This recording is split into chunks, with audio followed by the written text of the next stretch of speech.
Polisi telah memeriksa 4 orang saksi terkait kecelakaan kereta yang menabrak minibus di Lumajang, Jawa Timur. Olah tempat kejadian perkara telah dilakukan sejak malam hingga hari ini dan berikut keterangan Kapolres Lumajang, AKBP Boy Jackson Situmorang.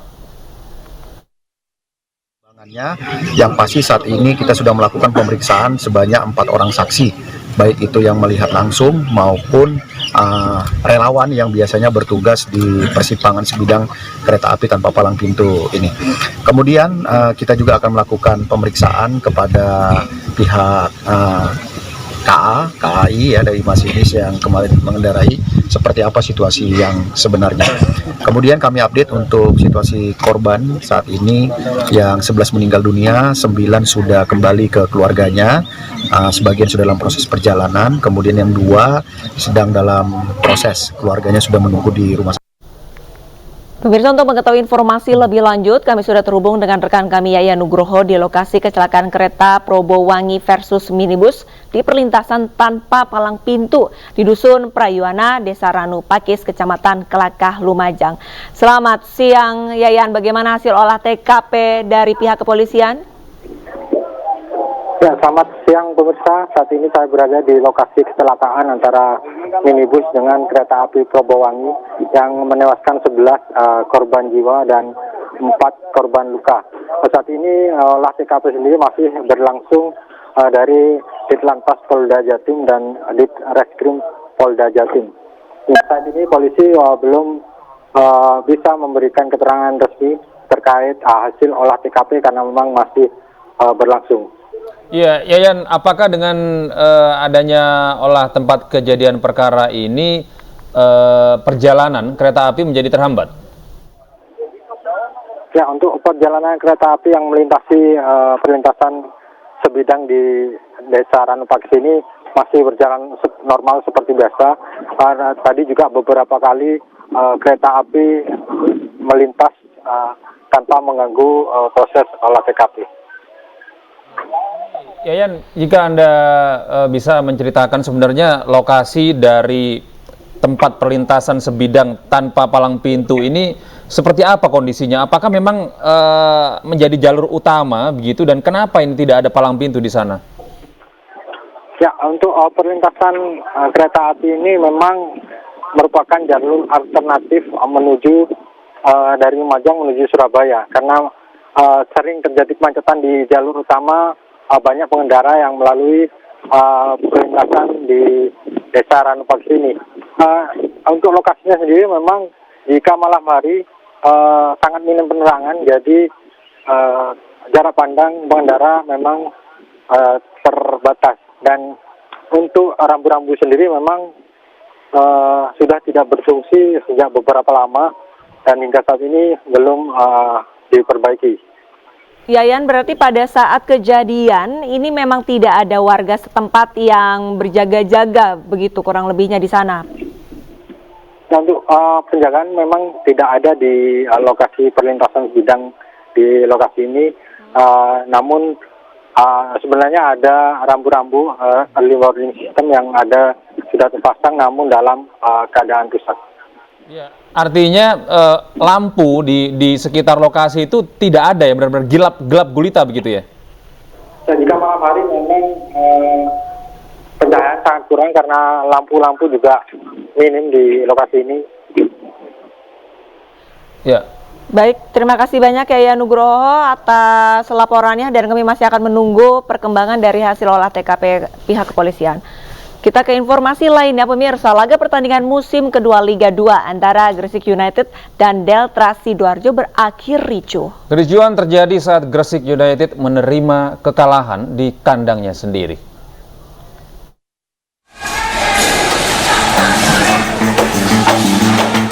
Pertandingan Liga 2 antara Gresik United dan Delta Sidoarjo di Stadion Gelora Joko Samudro, Gresik, Jawa Timur berakhir ricuh. Supporter Ultras Gresik meluapkan emosi dengan meneriaki pelatih Gresik United, Rudi Eka Priyambada, untuk keluar dari kursi kepelatihan. Belum diketahui penyebab terjadinya kericuhan. Untuk meredam emosi supporter, polisi terpaksa melepaskan tembakan gas air mata ke arah supporter. Upaya pertahanan polisi berakhir dan memukul mundur para perusuh. Sejumlah personel polisi dan penonton terluka akibat terkena lemparan batu dan gas air mata. Data dari korban ada berapa? Ya, sekitar tapi ada bulan ya, tapi mereka rata-rata itu tidak mengalami hal-hal yang berat. Ada yang traumatik, ada yang mungkin sedikit belum saya mata gitu mereka. Puluhan itu dari supporter atau dengan petugas supporter ya? Seluruh korban luka-luka akhirnya dilarikan ke 3 rumah sakit untuk mendapat penanganan medis. Akibat bentrokan ini sejumlah fasilitas stadion dan kendaraan dirusak akibat terkena lemparan batu. Dari Gresik, Jawa Timur, Agus Ismanto, Ainis melaporkan.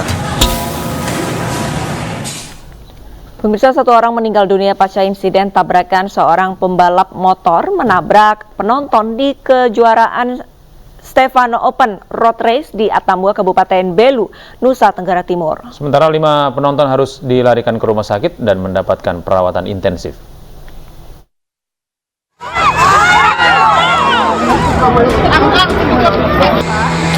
Ajang balap Stefano Open Road Race di Atambua, Kabupaten Belu, NTT memakan korban. Seorang pembalap road race menabrak kerumunan penonton. 5 orang penonton menjadi korban dan salah satu di antaranya meninggal dunia.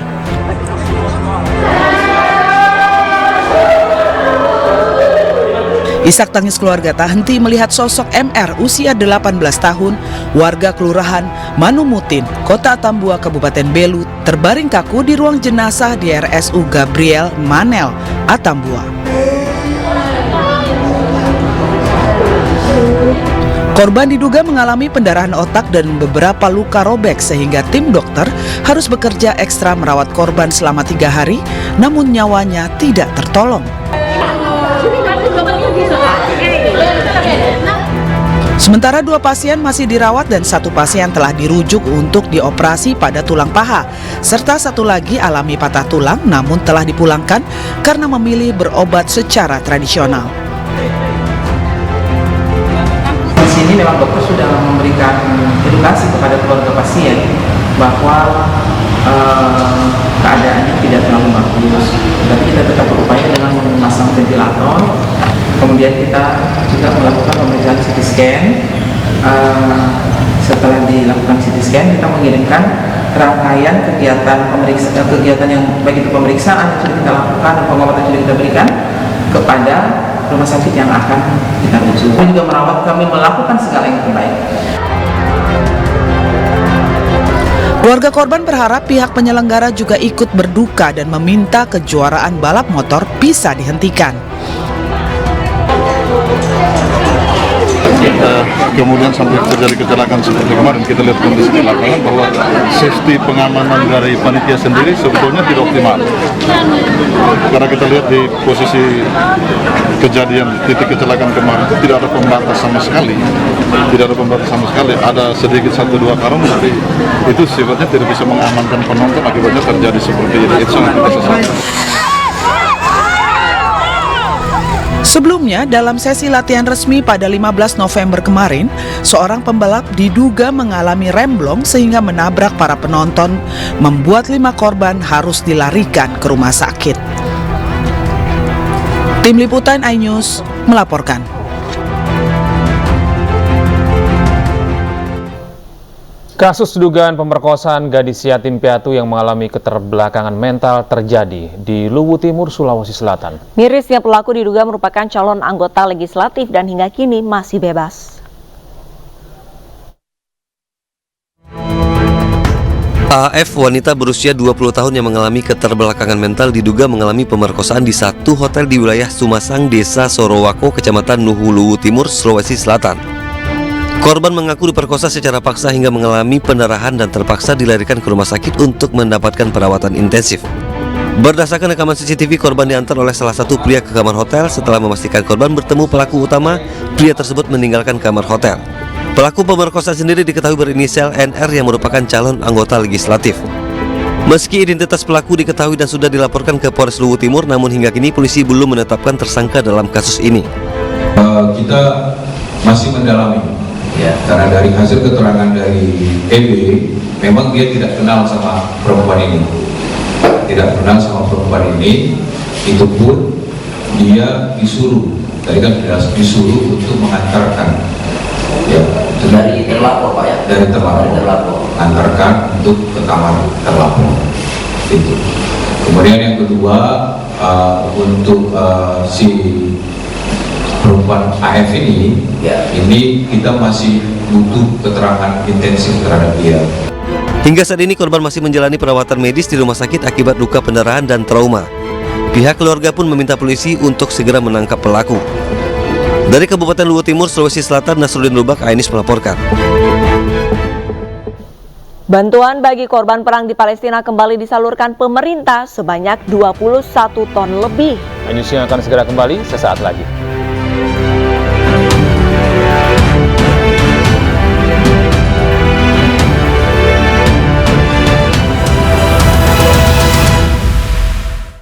Aksi menangis massal untuk rakyat Palestina digelar ratusan perempuan di depan gedung Kedutaan Besar Amerika Serikat di Jakarta Pusat.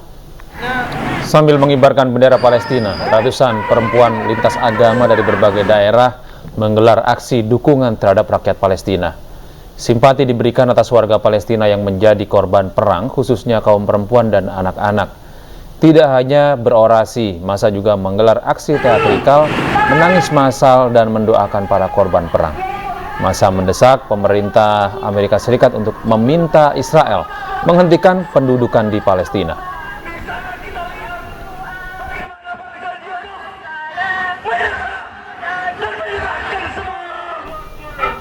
Indonesia kembali mengirim bantuan bagi korban perang di jalur Gaza, Palestina untuk kedua kalinya.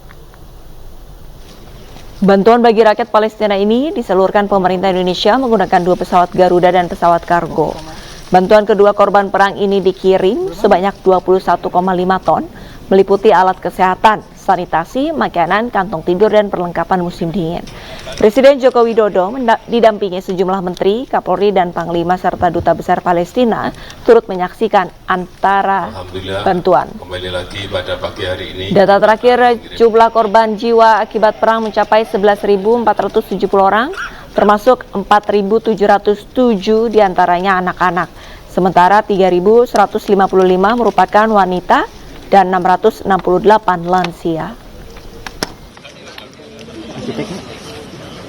Alhamdulillah, kembali lagi pada pagi hari ini kita akan mengirimkan bantuan pada saudara-saudara kita di Gaza sebanyak 2 pesawat yang akan diangkut sebesar 21 ton. Yang ini adalah berupa obatan, kemudian perlengkapan rumah sakit, makanan, dan barang keperluan lainnya sesuai dengan kebutuhan masyarakat di Gaza. Sekali lagi saya tegaskan bahwa Indonesia akan terus bersama mendukung perjuangan bangsa Palestina. Saya rasa itu yang ingin saya sampaikan. Terima kasih. Assalamualaikum warahmatullahi wabarakatuh. Usai jeda berikut kami hadirkan dialog mengenai penerapan analog switch off yang berpengaruh pada industri telekomunikasi dan penyiaran di Indonesia bersama rekan kami Anissa Dasuki sesaat lagi di Anyus Siang. Dipersembahkan oleh Halo, selamat siang pemirsa. Penerapan analog switch off atau ASO berpengaruh pada industri telekomunikasi dan penyiaran di Indonesia. Kebijakan tersebut tentunya berdampak langsung terhadap masyarakat, salah satunya melalui penggunaan frekuensi radio, khususnya televisi. Seperti apa pengawasan dan pengendaliannya? Bagaimana ASO bisa menjadikan televisi di Indonesia maju? Bersama saya Anissa Dasuki telah hadir di studio Bapak Ismail, Dirjen SD PPI Kemenkominfo RI, dan Bapak Syafril Nasution, Ketua Asosiasi Televisi Swasta Indonesia atau ATVSI. Selamat siang Pak Ismail, Pak Syafril. Selamat siang.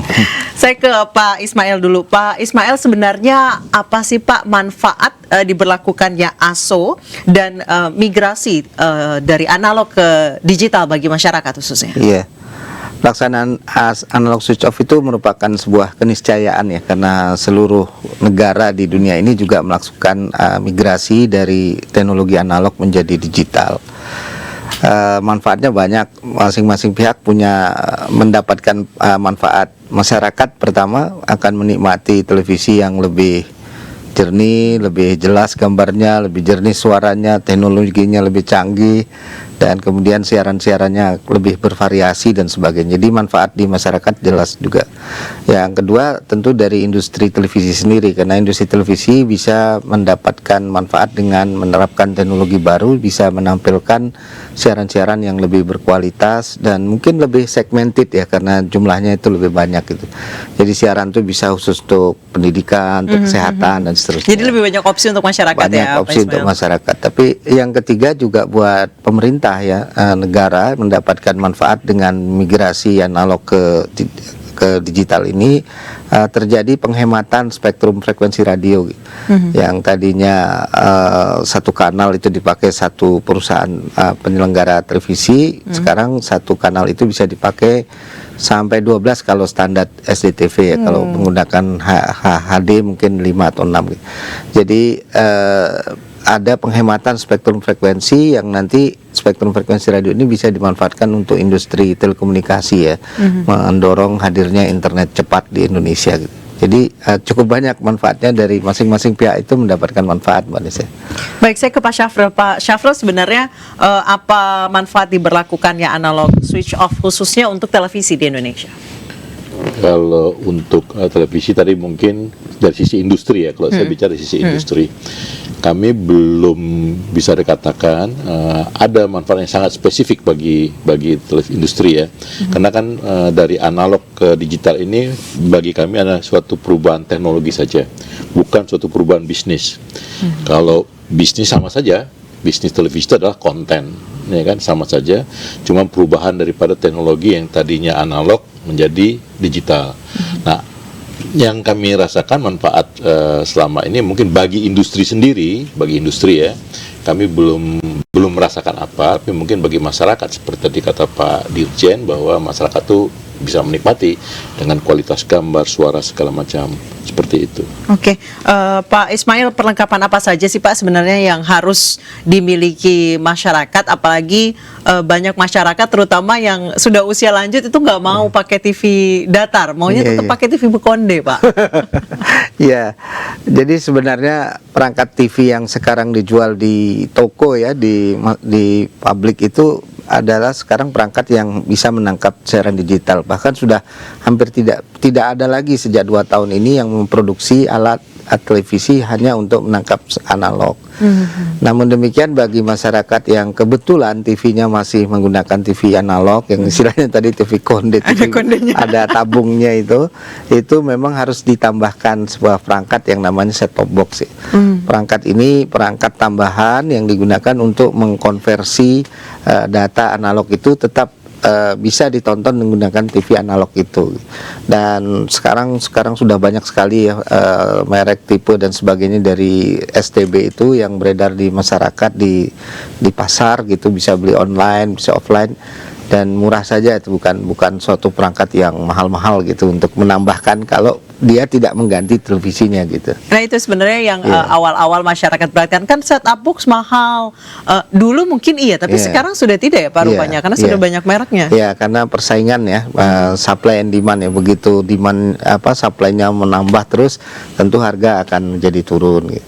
Dan sekarang sudah stabil, saya rasakan kami memiliki data gitu, penjualan SCB itu sudah di kisaran 150.000, 200.000 di pelosok-pelosok tanah air bisa didapatkan. Kalau sulit di daerahnya bisa online juga, karena ya bisa dibeli secara online gitu. Baik, saya kembali ke Pak Syafril. Pak Syafril, tadi Pak Ismail menyebutkan bahwa ASO itu adalah sebuah keniscayaan karena semua negara di seluruh dunia itu sudah hampir semua beralih dari analog ke digital. Kalau menurut Bapak seberapa mendesaknya sih ini ASO diberlakukan di Indonesia? Ya, mungkin agak berbeda pandangan antara kami di industri dengan pemerintah. Kalau melihat dari perkembangan dunia, betul bahwa suatu memang keniscayaan, memang di mana-mana sudah pakai digital. Tapi waktu itu yang kami sayangkan penerapannya itu bisa dikatakan tanda kutip dipaksakan pada saat kita lagi terkena kondisi COVID pada saat itu. Ya, pada saat tahun 2021, 2022, di mana industri ini harus membangun infrastruktur, itu kan tidak murah. Kami waktu itu ya, waktu awal itu diwajibkan tanggal 2 November 2021 harus seluruh kita sudah beralih ke ASO.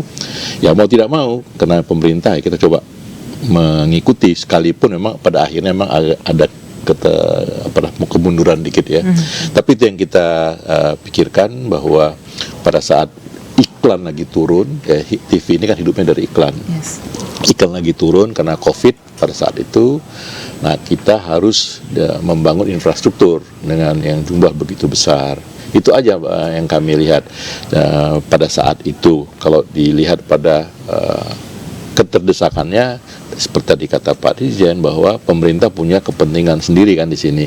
Nah, kami kan dari industri berbeda. Yang kami lakukan adalah bagaimana kami bisa melakukan hiburan kepada masyarakat melalui tayangan-tayangan tadi.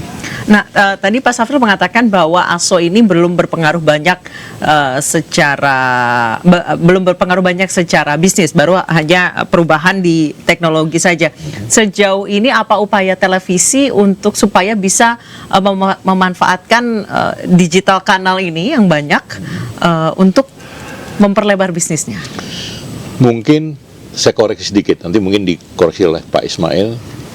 Digital kanal itu nggak banyak, ya kan, dibandingkan dengan jumlah televisi yang ada di Indonesia, malah kurang kalau digital kanal, karena jumlah televisi di Indonesia itu terbesar di Indonesia. Berapa Pak kalau boleh tahu? Seingat saya yang kami ketahui itu ada sekitar 418 stasiun televisi se-Indonesia yang mempunyai IPP ya, mempunyai IPP, izin penyiaran. Jadi sementara kalau kanal tadi kan memang dibatasi oleh pemerintah. Jadi ada satu MUK tadi hanya mendapatkan, katakanlah kalau dia dengan standar definition itu hanya 12. Kalau dia naik menjadi HD 6. Nah, kita nggak tahu nanti ada 4K, ada segala macam, itu mungkin lebih turun lagi ya. Kita bicara nantilah itu. Tapi kalau kita lihat bahwa melihat saat ini, ya kami melihat bahwa kondisi televisi itu bisa dikatakan dengan digital ini belum berpengaruh apa Pak, kecuali masyarakat. Saya ulang kembali, bagi televisi yang paling utama adalah konten. TV itu adalah konten. Tanpa konten yang bagus, tanpa suatu tayangan bagus, orang tidak akan menonton. Dia boleh punya televisi tapi konten. Jadi kalau dilihat apa pengaruhnya terhadap digital, ya seperti saya sampaikan tadi, bahwa kami merasa ini hanya peralihan teknologi saja dari analog ke digital. Bagaimana kami hidupnya? Ya kami bagaimana memperbaiki konten, membuat konten tadi menarik bagi masyarakat supaya ditonton. Baik, sejauh ini respon masyarakat apa sih Pak dengan beralihnya dari analog ke digital? Apakah mereka happy dengan tayangan yang lebih berkualitas? Berbagai macam ya tanggapan masyarakat. Ada yang happy ya, karena mereka bisa mendapatkan mungkin gambar yang bagus, suara yang terang. Ada juga yang masih mencari, karena kan dengan merubah dari analog ke digital tadi, mereka harus merubah frekuensi kan, harus mencari. Ada yang merasa kehilangan, ya kan.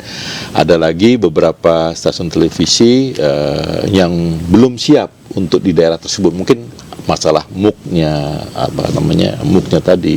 Jadi emang ada beberapa tanggapan masyarakat yang nggak bisa disamakan ratakan semua senang, semua susah, nggak. Berbagai masyarakatnya tanggapannya. Baik, saya kembali ke Pak Ismail. Pak Ismail, apa sih Pak sanksi yang akan dikenakan kepada televisi jika nggak ikutan ASO? Nggak, kami ini pada prinsipnya dengan industri televisi itu adalah harus saling menghormati ya. Pembinaan yang dilakukan itu kita bisa biasa berdialog dengan teman-teman, karena kita menganggap bahwa industri televisi ini memang industri yang saat ini keadaannya cukup berat, Pak. Iya, betul. Mengingat terhadirnya teknologi baru ya, terutama dengan hadirnya internet gitu, sehingga shifting pola masyarakat untuk menonton televisi itu kan sekarang berubah. Dan itu harus kita akui, dan tentu pemerintah ini harus memandang dari semua aspek dan sudut pandang, tidak hanya semata-mata menjalankan undang-undang pindah teknologi, tapi bagaimana industri broadcasting ini juga tetap bisa tumbuh. Sejauh ini tantangannya apa Pak? Ya, tantangan seperti Pak Safril sampaikan, bagaimana caranya agar pola bisnis yang baru ini bisa lebih bisa diadaptasi. Karena perubahan industri televisi yang tadinya masyarakat hanya bertumpu pada siaran melalui broadcasting free to air ini, sekarang sudah banyak sekali, terutama di kota besar yang hadir internetnya bagus, itu sudah shifting polanya masuk ke menggunakan metode baru dalam menonton hiburan, bukan menonton televisi lagi, menonton konten. Jadi ini sebuah tantangan yang berat menurut saya, dan kami dari pemerintah tentu ingin bersama-sama dengan asosiasi untuk mendiskusikan bagaimana pola baru ini kita melakukan keseimbangan baru menuju suatu yang win-win solution condition. Tapi kalau pindahnya teknologi analog ke digital ini memang cepat atau lambat memang harus terjadi. Karena apa? Karena kita bukan negara yang hidup di ruang hampa, negara kita hanya sendiri. Kita juga bertetangga ya dengan Singapura, dengan Malaysia dan sebagainya yang sudah pindah teknologinya dan memanfaatkan frekuensi itu untuk kebutuhan yang lain.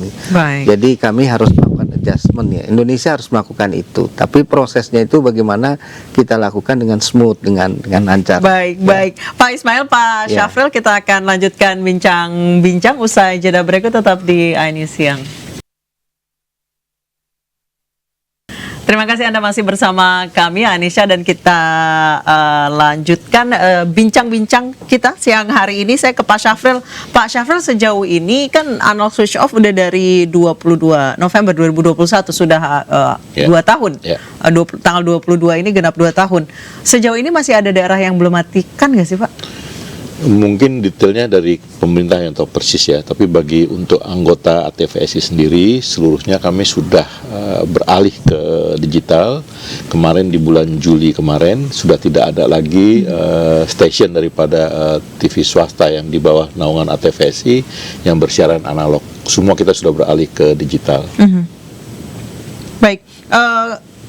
Ketika proses peralihan sejak 2 November sampai kemarin bulan Juli itu, apakah ada keluhan dari TV-TV swasta itu mungkin mereka sulit untuk infrastruktur atau memang adaptasinya memang sulit? Ya pasti ada, itu pasti ada, terutama karena ini kan teknologi baru, kita harus beralih. Cuma pasti ada beberapa hal yang tidak bisa langsung sempurna ya penyesuaian. Kemudian agak sedikit samping bahwa TV ini kan seperti saya sampaikan itu hidup dari iklan. Iklan itu dari mana? Dari pengiklan itu dari mana? Melihat dari rating. Nah akibatnya ini tadi karena mungkin belum masyarakat belum merata menontonnya, sehingga penyusunan rating tadi ya bukan bisa malah berantakan gitu, bisa berantakan, sehingga pengiklan tadi kan melihat, wah ratingnya kok jadi turun, kenapa begini? Nah pengaruhnya di situ memang.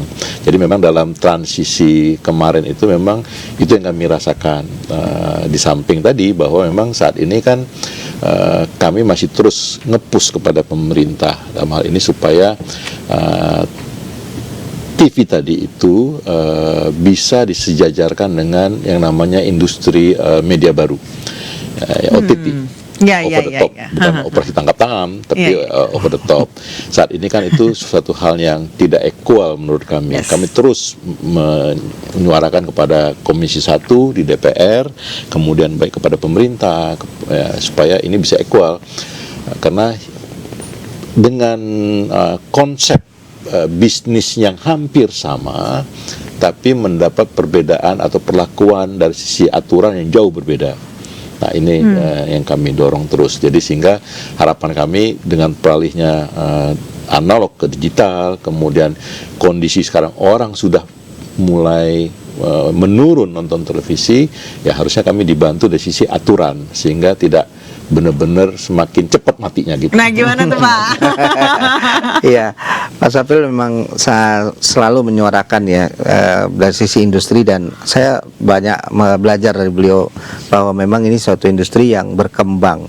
Tapi yang namanya teknologi itu memang kehidupan kita ya. Di industri telekomunikasi juga sama, kejadian ini juga terjadi gitu. Ketika pindah dari 2G ke 3G, 3G ke 4G, nah sekarang 4G ke 5G, itu lifetime dari infrastruktur telekomunikasi itu juga makin singkat, sehingga mereka harus struggle menghadapi perubahan-perubahan teknologi. Tapi bagi pemerintah yang penting itu kita bagaimana masyarakat bisa mendapat the best condition gitu. Itu yang kita selalu perjuangkan, dan aturan yang disampaikan oleh Pak Asafil juga betul juga. Artinya memang harus ada balancing terhadap pengaturan-pengaturan sehingga terjadi fair competition gitu. Fair itu, adil itu bukan berarti sama ya, tapi proporsional sesuai dengan itu dia kebutuhan. Pak. Seperti apa tanggung jawab pengawasan dan pengelolaan frekuensi radio sendiri? Kalau kami sekarang lebih mengedepankan konteksnya itu adalah pembinaan ya. Jadi untuk dan kami lihat semua industri televisi swasta sekarang sudah beralih ke digital, itu faktualnya memang demikian, dan alhamdulillah kami sangat apresiasi dengan keputusan tersebut dalam kondisi yang ya cukup sulit ya, tadi Covid dan sebagainya, tapi teman-teman di industri berhasil untuk melakukan pindah. Dan namanya proses transisi ini kami sikapi dengan bijak ya. Jadi bukan pengawasan yang sifatnya pendekatan hukum atau penindakan seperti itu. Yang kita lakukan pengawasannya lebih pada proses pembinaan, dan alhamdulillah di lapangan berjalan dengan baik. Jadi sekarang sudah tidak kita temukan lagi adanya pihak televisi atau broadcasting station yang menyiarkan siaran analog. Sekarang fokus kita saya menganggap penting lihat ke depan, Mbak Sisa.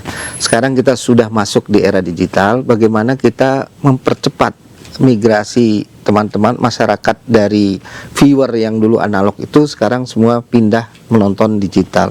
Nah, kuncinya satu memang adalah konten.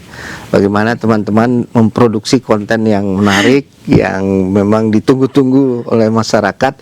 Saya yakin ini akan mempercepat pulihnya kondisi migrasi yang tadinya analog ke digital itu. Tapi kami sudah melakukan penelitian ya. Jadi sekarang sudah di atas 90% rata-rata di tiap kota-kota besar itu sudah berpindah viewer atau penonton ke digital itu. Jadi sudah relatif aman lah, alhamdulillah gitu. Baik, Pak Syafril tadi Pak Ismail mengatakan pokoknya yang penting televisi adalah konten. Jadi insan televisi ini dituntut harus semakin kreatif. Selain tadi ada saingan OTT, streaming, juga dengan adanya digital ini kan stasiun televisi semakin banyak. Mungkin dulu hanya di lokal saja, sekarang sudah bisa dinikmati seluruh Indonesia. Seperti apa caranya supaya TV-TV swasta yang berdiri sejak lama ini menghadapi persaingan dari bukan hanya OTT, bukan hanya streaming, tapi ada siaran televisi baru? Tentunya seperti disampaikan, konten itu is the king di dalam televisi itu. Bagaimana dia bisa memberikan suatu informasi, suatu hiburan yang benar-benar dibutuhkan oleh masyarakat. Nah, kalau konten tadi itu memang baik, tentunya orang mau sebanyak apapun televisi, dia akan beralih kepada tidak akan beralih kepada TV lain. Kita lihat banyak TV yang dari pagi sampai malam hanya siarannya iklan, kan tidak ditonton orang juga, ya kan? Banyak seperti itu. Nah, jadi inilah konten yang kita lihat. Cuman sekarang masalahnya seperti saya sampaikan bahwa ada media baru kita sebut tadi, yang mana mereka ini tidak sama aturan dengan televisi. Sebagai contoh aja, kita lihat televisi itu aturan iklan itu diatur. Ya. Hanya boleh 15% dari total tayangan kita. Itu kalau di media baru kan tidak ada aturan. Tidak ada. Mengenai rokok, kita tuh punya aturan jam 9.30, 21.30 hanya sampai pada jam 5 pagi. Nah, ini sekarang kami di televisi lagi terus menyuarakan kepada pemerintah, ada rencana pemberatan pemerintah untuk menghapus iklan tadi. Nah, ini kan semakin berat bagi kita. Sementara di media baru, hal itu nggak ada. Dan mereka ini, kalau di televisi, kami itu diawasi oleh namanya KPI, Komisi Penyiaran Indonesia. Setiap tayangan televisi, setiap detiknya KPI itu memonitor, sehingga kita tidak bisa lari dari sana, lari dari sini. Di media baru itu tidak ada. Ya, itu kan menjadi persaingan. Kenapa?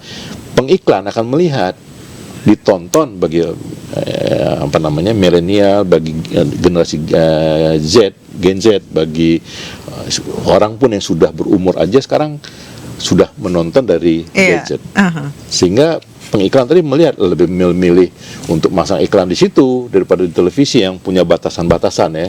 Nah inilah tadi yang saya sampaikan sebenarnya bagaimana ini bisa televisi ini jangan sampai matinya mendadak begitu ya. Di luar negeri memang televisi walaupun sudah ditinggal orang, tapi Indonesia tidak seperti itu, masih ditonton orang. Supaya bisa ditonton orang, kami juga minta bantuan lah kepada pemerintah, bantulah, support lah kami supaya ada sisi aturan nih. Juga jangan sampai terjadi persaingan yang tidak fair. Tidak fair, setuju Pak. Itu. Baik, terakhir ke Pak Ismail. Pak Ismail, TV analog ini menggunakan frekuensi 700 MHz. Setelah ASO berlaku, apa frekuensi ini mau diapain Pak? Iya, tadi saya bilang bahwa ini terjadi penghematan ya, pemanfaatan spektrum itu yang disebut dengan digital dividend. Jadi frekuensi di band 700 ini nanti akan dimanfaatkan, direncanakan untuk dimanfaatkan untuk industri seluler ya, industri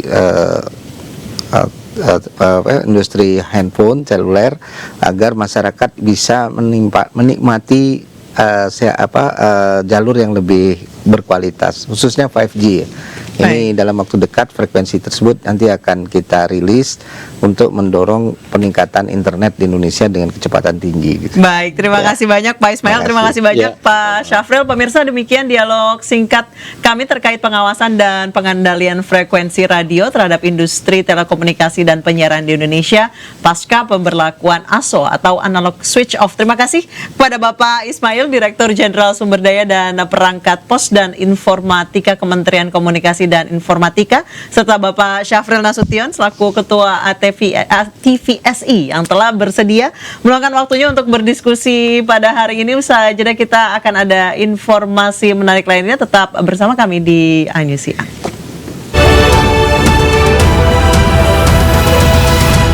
Dipersembahkan oleh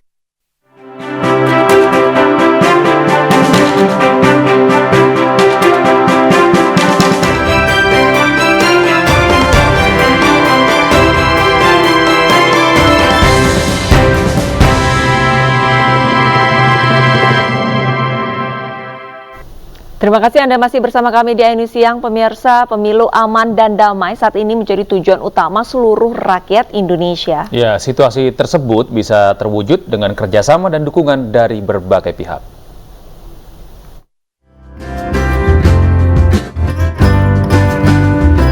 Menuju Pesta Demokrasi 2024, KPU Kabupaten Bandung Barat mulai menerima logistik pemilu. Logistik yang saat ini disimpan di gudang berupa 45.000 lebih kotak dan bilik suara, serta kelengkapan lainnya. Untuk memastikan keamanan logistik, pihak berwajib bersiaga sepanjang hari. Di Kota Bandung, pemerintah bersama Komisi Pemilihan Umum dan juga Bawaslu mengimbau masyarakat agar menjaga keamanan pemilu 2024. Pemerintah bersama aparat dan seluruh unsur menjamin pemilu netral, aman, serta damai. Dalam pemilu 2024. Dan kami, Forkopimda Jawa Barat menjamin bahwa ASN, TNI, Polri akan netral dan tidak berpihak pada pemilu 2024. KPU telah menetapkan jadwal pemilu 2024 pada tanggal 14 Februari mendatang. Selain memilih anggota DPR, DPD, dan DPRD, pada waktu bersamaan akan dilaksanakan pemilihan umum presiden dan wakil presiden periode 2024-2029. Dari Kabupaten Bandung dan Bandung, Yuwono Wahyu, Ervan David, iNews melaporkan. Pemirsa, cara unik dilakukan KPU Sleman Yogyakarta untuk mensosialisasikan pemilu dan pilpres. Mereka memanfaatkan kegiatan festival gerobak sapi yang diikuti ratusan orang untuk dapat meningkatkan partisipasi pemilih pada pemilu 2024 mendatang.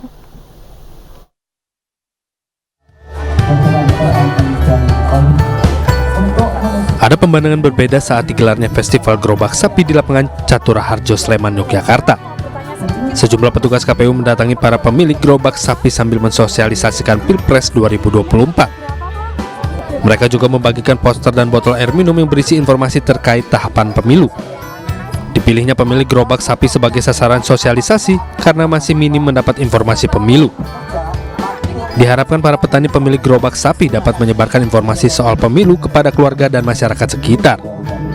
sehingga untuk meningkatkan partisipasi pemilih di kalangan mereka, di lingkungan mereka ini sangat strategis dan penting karena mereka dapat mensosialisasikan, dapat mengajak lingkungannya, masyarakatnya, sehingga nanti masyarakat dapat proaktif ikut mensukseskan pemilu.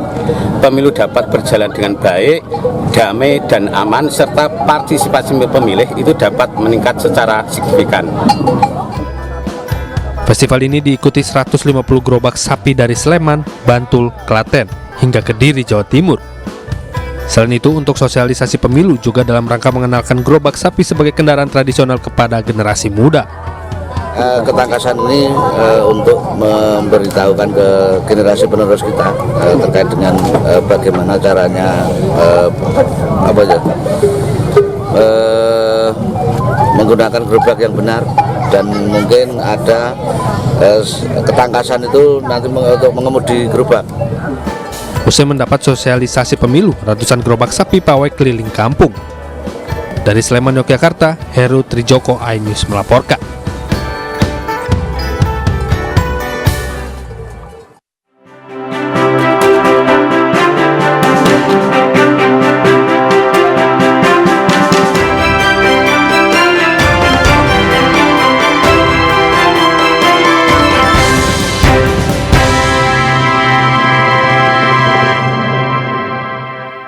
Pemutaran Bay Festival 2023 di Tanjung Budaya Dalam Desa Pemutaran Gerokgak, Buleleng, Bali resmi digelar. Ya, pemutaran Bay Festival bukan hanya sekedar festival, melainkan bagian dari upaya memadungkan keindahan alam, kearifan lokal, dan semangat konservasi.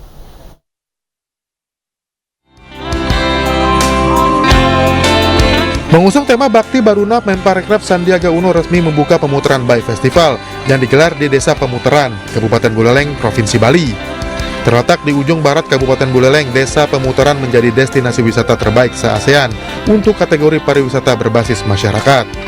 Desa Pemutaran juga menjadi salah satu lokasi diving terbaik di Bali dengan konservasi bawah lautnya.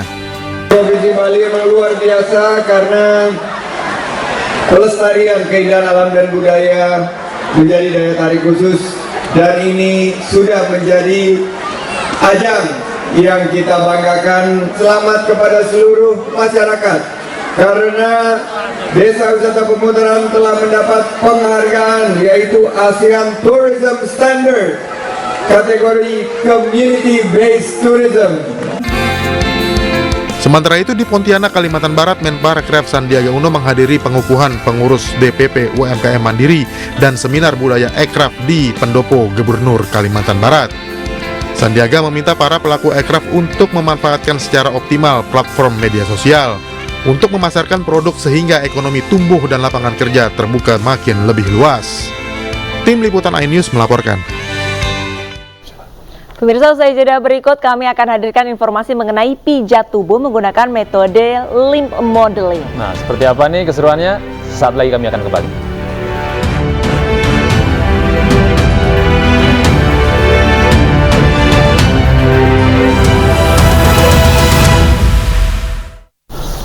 Pemirsa, usai bekerja tak lengkap rasanya jika kita tidak memanjakan diri dengan memijat tubuh. Benar sekali, Gede. Dan pemirsa, ini pijat limb modeling ini sepertinya menjadi pilihan bagi kaum hawa yang dapat menurunkan berat badan. Dan informasi ini sekaligus menutup jumpa kita di iNews siang hari ini. Atas nama kerabat kerja yang bertugas, saya Arlista Hadi. Ya, dan saya Gede Satria mengucapkan terima kasih. Tetap sehat, tetap semangat, dan sampai jumpa.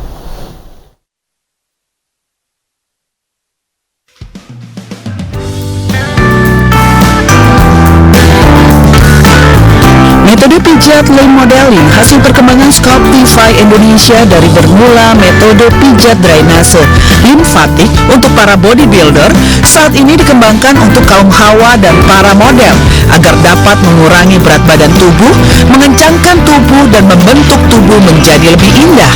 Selain untuk kecantikan, juga untuk kesehatan, seperti mengaktifkan detoksifikasi alami tubuh, membersihkan semua racun dari tubuh, dan menambah rileks tubuh.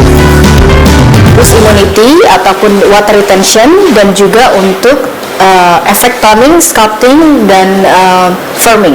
Dari masa sendiri, diperbolehkan oleh orang yang tidak menggunakan alat pacu jantung. Itu yang pertama, karena kita banyak menggunakan nafas dari diafragma. Dan yang kedua itu setelah atau aftercare selama 48 jam setelah mendapatkan treatment ini, biasanya mereka akan mengalami urinating atau sweating itu lebih banyak, dan mereka harus menghindari makanan untuk karbo. Member Sculptify terasa efek dari pijatan lane modeling ini. Perubahan di bagian perut dan pinggang usai